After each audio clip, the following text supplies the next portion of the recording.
think we've secured commitments from darn near everybody. All rainbows and picks.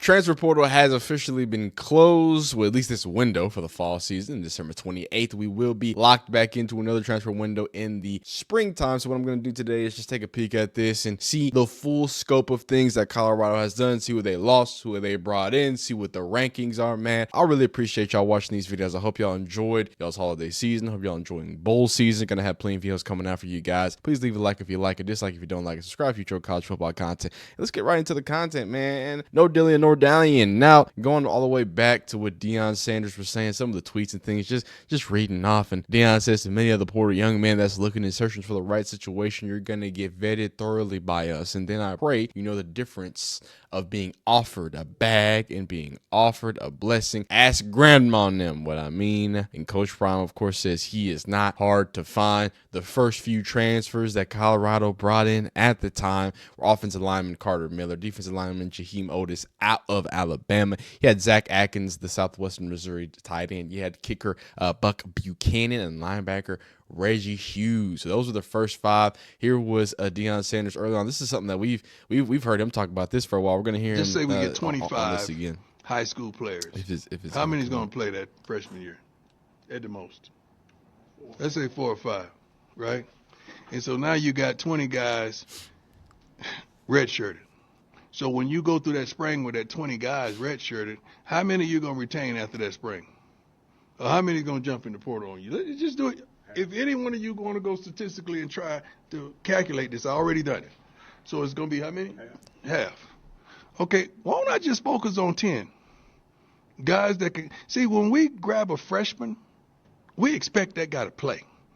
And just kind of, again, that's something we've already reacted to that video, but just the idea behind Deion Sanders' transfer recruiting, the mindset there is always about quality over quantity, quality over quantity. How can we find ways to maximize what we have there instead of just, adding on numbers? And here he is again at the beginning of the transfer portal window telling y'all that, hey, he already glad to be back. Secured most of y'all. We never start recruiting, so I haven't left doing that. We have some wonderful, phenomenal young men up here that we want to join this magnificent team. I think we've secured commitments from darn near everybody. They probably had not committed yet, but near everybody. So what does that look like? What does that look like in the real life in the transfer portal? Let's take a peek. So some of the biggest names, of course, Mr. Deion Sanders, transfer, a guy out of Liberty. He was supposed to be quite the big name. He had a rough season this last year for Liberty, but other than that, he kind of picks it up where he needs to. He got offensive Oklahoma transfer DB, Makari Vickers.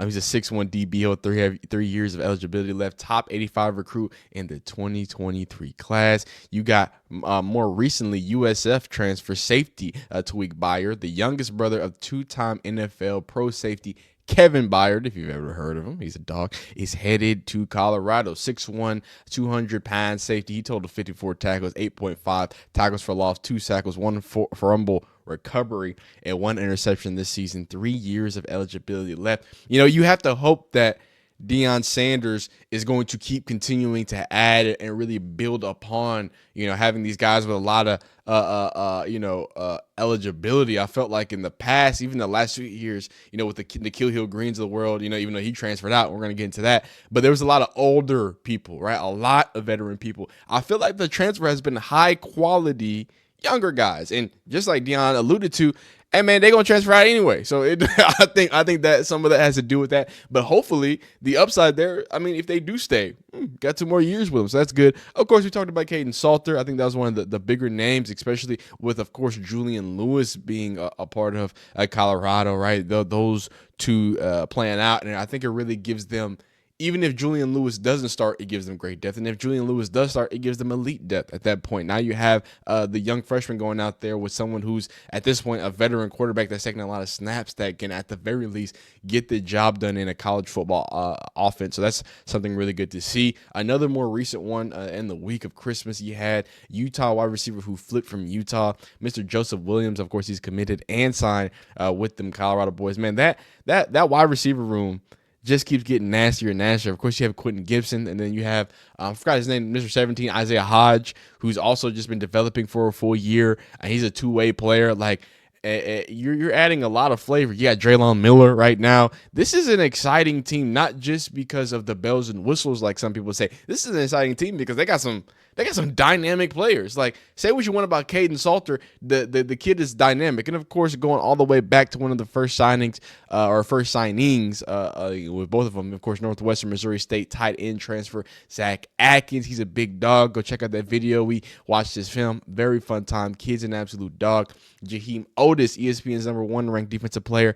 He got one at the time. He was the #1 defensive player in the portal. He got locked 9, 6'5", 325, big bad, big boy, big body.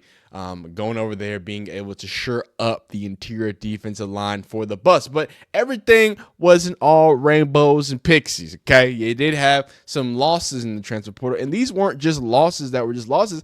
I mean, these were serious people. And I'm going to talk about, first off, Jeremiah Brown before we even get into it, because it was crazy. He entered the transfer portal and then popped back out the transfer portal, so that was an interesting situation. But all that aside, we did have some serious names. A lot of Colorado people were kind of surprised that Nikhil even could transfer, but he has a great year. I mean, a great year with Colorado last year. A lot of people thought maybe he was going to league or he was done. He goes ahead and gets in the transfer portal and goes to Alabama. So you start at Michigan, you go to Charlotte, and then now you're in the SEC. I mean, by all accounts, the kid's been, I guess not a kid at this point. I mean, he's got to be like 27.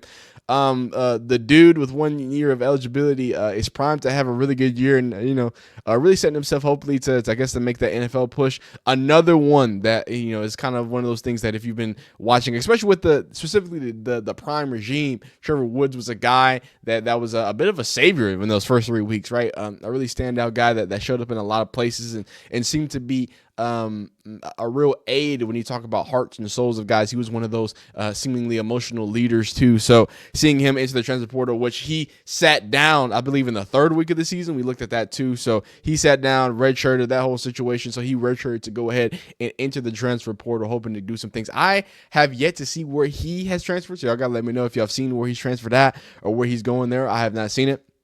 And then, of course, you have offensive lineman, Mr. Tyler Johnson, another guy who didn't get a lot of playing time, but transferred out. I mean, good size, 6'5", out of Houston, Texas, graduate student, so he should be able to figure something out. Now you've got Deion Hayes. Now, this is another major loss. This is a guy in 2024 who had 16 tackles, 4 targets for loss, 2 sacks in 4 games before suffering a season-ending injury. This was one of the guys who was really leading the fold for this Colorado defense when they were playing. They played good defense throughout, but they were playing, getting to the quarterback, as you can see, 4 targets for loss, 2 sacks in 4 games.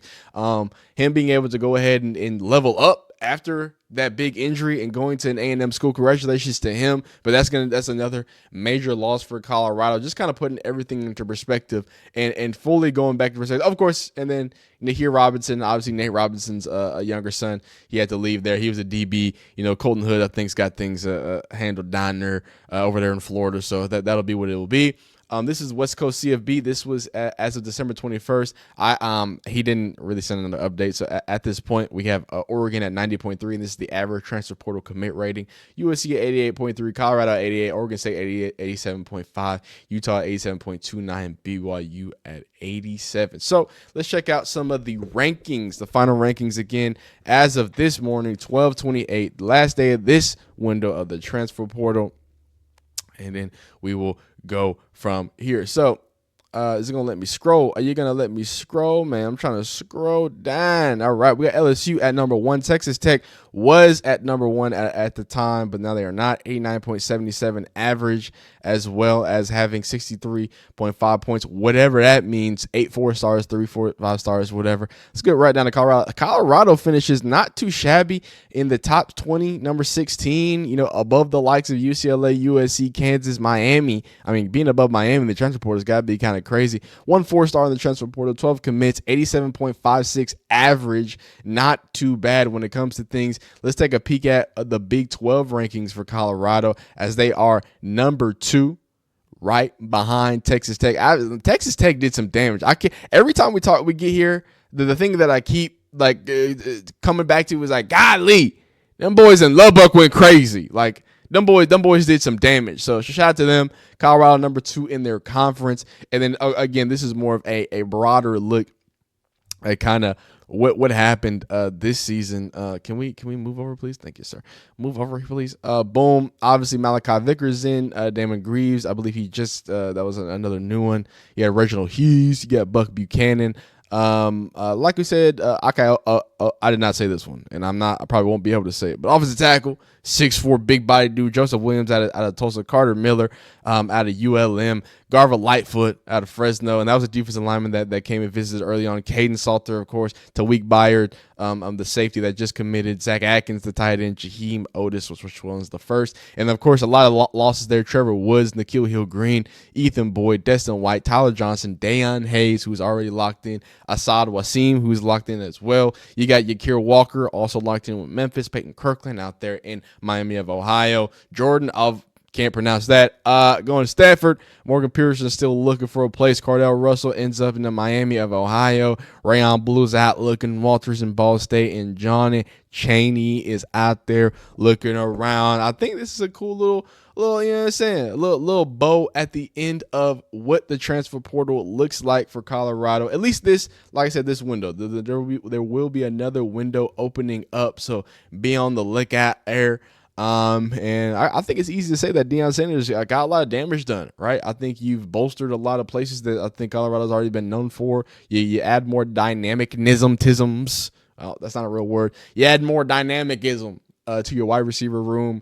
You give some depth to the quarterback room, which I think is something that is extremely underrated. Adding depth to your quarterback room in this modern age of college football, I think is essential to getting anything done. Good defensive back replacements there, good bolstering there, nice big body tight end. You got a clogger in the middle of the field. Yeah, I think you replaced and knew who you were losing and did it in the right way. So, hey, man, shout out to Deion Sanders. I think it's evolved from a lot of people making fun of these mass transfers and all these situations to now to the point that Deion Sanders is just in his mold is just one of the top ways to even interact in the transfer portal. So it's interesting to see that evolution. I appreciate y'all watching these videos. Appreciate y'all watching the evolution of him handling the transfer portal stuff. But, man, if you're liking this video, like it. If you don't like it, dislike it. Subscribe if you're enjoying it, man. So hit that bell icon. Do all that fun stuff. And we will see you next time. Peace.